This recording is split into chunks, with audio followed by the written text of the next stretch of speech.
After World War II, the countries of the world got together and said, we can't let this happen again.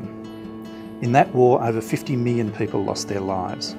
The word genocide was introduced to our language. So the countries of the world gathered and they created the Universal Declaration of Human Rights.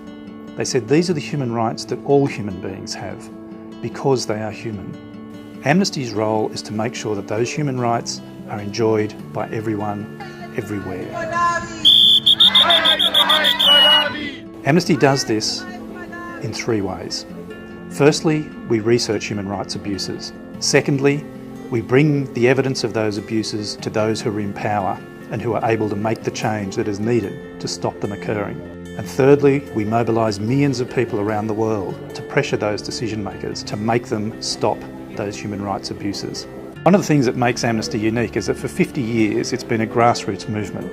It started with groups of people in small communities getting together to put pressure on governments that locked up people for their political beliefs. Many people in our world are suffering with many kind of torture by their states or by their law enforcement agency or force. Grassroots has always been central to what Amnesty does. It's a worldwide movement of millions of people with hundreds of thousands here in Australia who get together and work in their communities to protect their own human rights and the human rights of people around them and the human rights of people around the world. Amnesty campaigns on many different human rights abuses.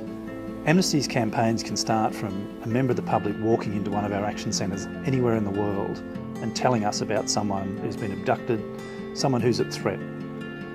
We research, we make sure we know what's happening, and then we campaign if we find that human rights abuses are occurring. But our campaigns can also come from long-term strategic thinking.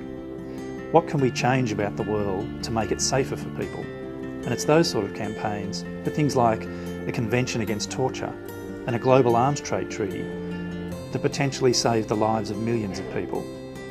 So whether it's the rights of an individual or the rights of millions, Amnesty is committed to change, no matter how long it takes.